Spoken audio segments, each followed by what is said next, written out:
So, how does a hanging valley form? It begins with a river eroding a valley floor, creating a deep V-shaped valley. A slower tributary flows into the main river, experiencing erosion at a slower rate due to less water and energy. As the river continues to erode, the tributary valley hangs higher up the valley wall due to processes like weathering and mass movement. This results in a hanging valley. With the smaller tributary valley hanging above the main valley, waterfalls often form at the junction of the hanging valley and the main valley. U-shaped valleys are a dramatic testament to the immense power of glaciers. They are formed through a series of processes driven by the movement of ice. Imagine a typical valley before glaciation. It likely has a V shape, carved by the relentless erosion of a river over countless years. The river, concentrated at its base, cuts deeply into the landscape, creating steep slopes on either side. Now, picture a massive glacier flowing through this V-shaped valley. This glacier, a colossal river of ice, carries immense weight and contains embedded rocks that act like powerful tools of erosion. As the glacier moves, it exerts tremendous pressure on the valley walls and floor. This pressure, combined with the abrasive action of the embedded rocks, begins to reshape the landscape. The glacier effectively bulldozes its way through the valley, widening the floor and steepening the sides. Plucking. As the glacier moves, it freezes to the valley walls and floor. When the ice moves again, it tears away large chunks of rock, incorporating them into its own mass. Abrasion. Imagine the embedded rocks within the ice as sandpaper. These rocks grind and polish the valley floor and sides as the glacier moves, creating a smooth and often polished surface. Over time, the glacier's relentless erosion transformed the initial V shape into a characteristic U shape.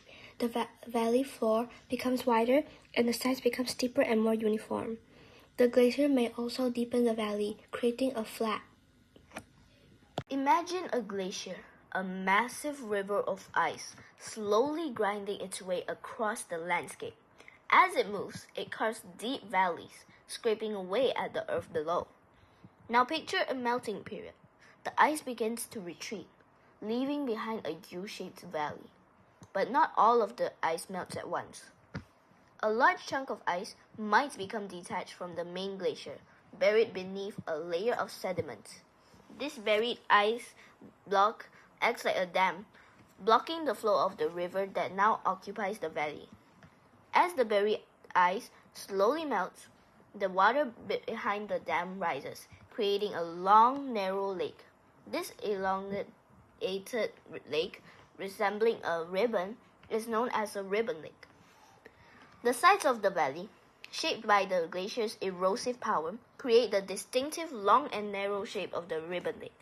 Over time, the buried ice melts completely and the dam disappears. The ribbon lake may eventually drain, leaving behind a long, narrow valley filled with sediment. This process, the interplay of glacier movement, ice burial, and subsequent melting, is how ribbon lakes are formed. Imagine a giant river carving a deep, wide valley through the land, powerful, unstoppable. It's like a sculptor, shaping the landscape over millions of years. But what happens when that mighty river shrinks? That's where we get a misfit river. It's like a tiny stream wandering through a valley that's way too big for it. It's like a little kid trying to wear their parents' shoes. They just don't fit. Well, how does this happen? Picture this.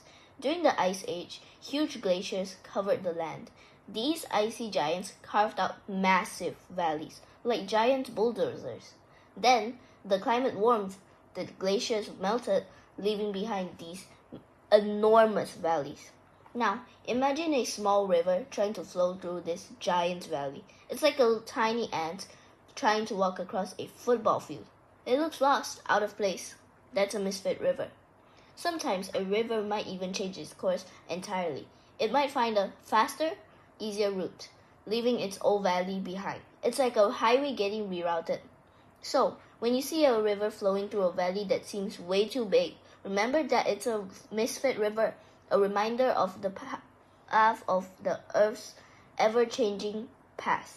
It's a story of time, of power, and of how our planet is always evolving.